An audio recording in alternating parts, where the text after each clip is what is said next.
Bonjour, bonjour.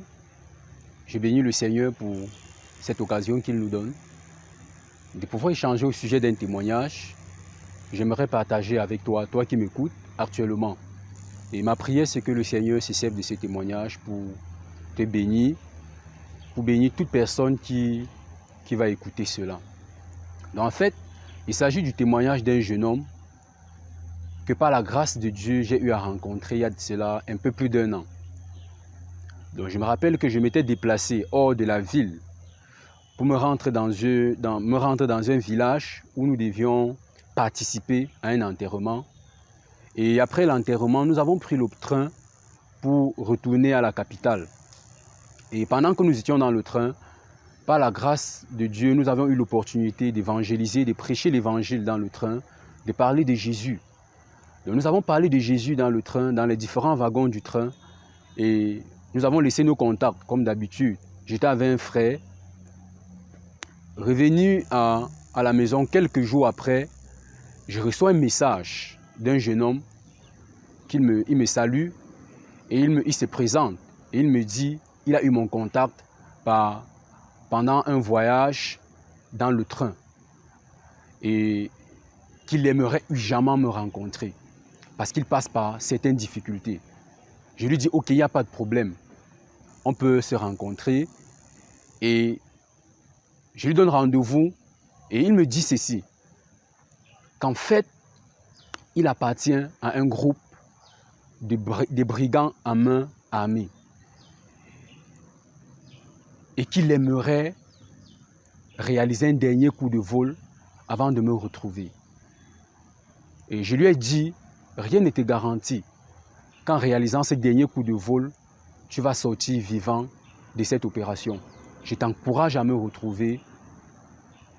Et il m'a dit, en fait, il n'aimerait pas abandonner la troupe parce que s'il abandonne la troupe sans réaliser ce coup de vol, sa vie est en danger. Parce que le responsable de la troupe tout entière en réalité devait se tourner contre lui et on devait porter atteinte à sa vie. Moi, je lui ai dit, il est important pour toi de me retrouver. Si tu as besoin du transport, je pourrais te donner le transport. Et je lui ai envoyé le transport, il était question qu'il me retrouve. 2 ou 3 jours après, il me crie encore pour dire qu'en fait, par rapport au coup de vol, tout a déjà été organisé. Et ils doivent entrer en stage bloqué 2 jours avant. Et ils doivent se déplacer dans une autre ville pour aller orchestrer le plan qui avait été bien pensé par les cerveaux du groupe. Il m'a envoyé le message et curieusement, il m'a demandé de prier pour lui, pour que tout se passe bien. Et après ça, on devait se rencontrer. J'ai encore répété ce que j'avais dit, qu'il n'est pas sûr qu'il sortira de ce coup de vol sain et sauf. Et qu'il était important et urgent pour lui de me retrouver dans la ville où je me trouve. Et il s'est entêté et il est parti. Quand il part, 2 ou 3 jours après, il m'écrit pour me dire que sa vie est en danger. Il est recherché par la police. Je lui dis, explique-moi un peu plus. Il me dit, en fait, nous sommes allés pour orchestrer le coup de vol et la police nous a suivis et j'ai été atteint par une balle. Et je suis poursuivi par la police. Là encore, je n'abandonne pas. Je lui dis, retrouve-moi dans telle ville et nous allons avoir l'opportunité d'échanger ensemble. Il me dit, si je parviens à m'en sortir, je vais te retrouver. Quelques jours donc après, il me dit qu'il arrive dans la ville. Je l'attendais pour qu'on puisse causer. Je crois que c'était un dimanche. Le dimanche en question, il ne me fait pas signe.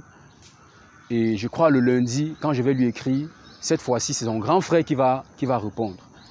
Et à son grand frère de me dire, non, ce n'est pas tel, je suis son grand frère. En fait, il a été saisi, capturé par la police et actuellement, il est dans une brigade, il est gardé en vue dans une brigade. J'étais assez triste par cette nouvelle et j'ai demandé à son grand frère s'il y avait possibilité de le rencontrer. Il me dit oui, il y a possibilité de le rencontrer. Et pendant que je m'apprêtais à le rencontrer, 2 jours après, son grand frère m'écrit encore pour dire qu'il a été déféré à la prison centrale. Voilà où était en train de le conduire le coup de vol qu'il avait orchestré et où je l'avais réellement averti de ne pas s'y lancer, de ne pas s'y mêler. Il arrive à la prison centrale. Comme il était sous blessure, il contracte une maladie et les prises en charge n'étant pas dans de bonnes conditions, là-bas, quelques jours après, il décède, malheureusement. Et son même grand frère m'écrit, pendant qu'on échange, il me dit, voilà, il est décédé. Je nous fais fi de beaucoup de détails. Il est décédé et on va l'enterrer samedi. Je vous assure, ça a été une épreuve pour moi. C'était difficile de concevoir. C'était difficile de supporter cela. Mais c'était vrai, c'était arrivé. Et on est parti l'enterrer quelques jours après son décès. Vraiment, quelques jours. Et voilà la vie d'un jeune homme, d'un adolescent plein d'avenir qui s'est arrêté là. Voilà la vie d'un adolescent plein d'énergie qui s'est arrêté là. Et je me pose une question, est-ce que c'était le plan de Dieu pour lui? Est-ce que le plan de Dieu pour ce jeune homme était une fin aussi bizarre, était une fin aussi prématurée? Est-ce que le plan de Dieu pour ce jeune homme était une fin aussi lamentable? Je ne pense pas. En fait, je crois que ce n'était pas le plan de Dieu pour lui. Parce que Dieu avait pris le temps de l'avertir, d'avertir ce jeune homme, de lui dire ce qu'il avait lieu de faire. Mais malheureusement, il s'est entêté. Malheureusement, il n'a pas écouté Dieu. Malheureusement, il n'a pas saisi la main tendue de Dieu au moment où Dieu l'appelait à lui. Le message que nous pouvons tirer, que moi personnellement j'ai tiré de cette séquence de la vie, de cette expérience, c'est que si Dieu nous appelle aujourd'hui, nous n'avons pas intérêt à résister. Nous n'avons pas intérêt à résister à la voix de Dieu. Nous n'avons pas intérêt à renvoyer notre engagement avec le Seigneur à demain. Parce que l'avenir, c'est Dieu seul qui connaît de quoi sera fait l'avenir, de quoi est fait l'avenir.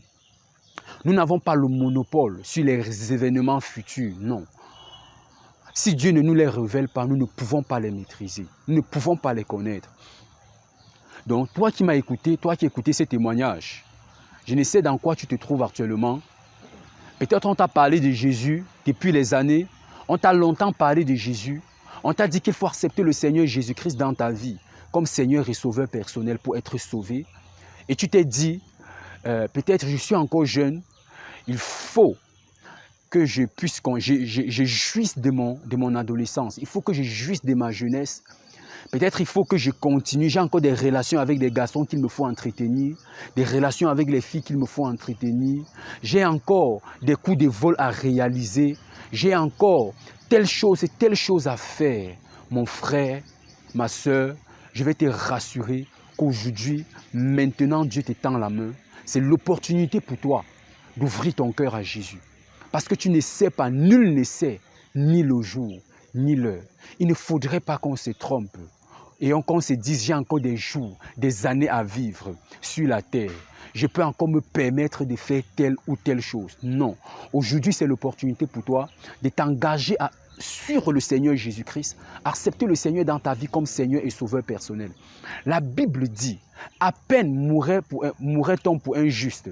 Quelqu'un peut-être mourrait-il pour un homme de bien, mais Dieu prouve son amour envers nous en ce que lorsque nous étions encore pécheurs, Christ est mort pour nous. Voilà ce que la Bible dit dans Romains chapitre 5, versets 7 à 8.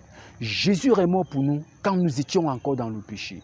Jésus est mort pour nous quand nous étions encore perdus et égarés. Et aujourd'hui, à toi, il te tend la main.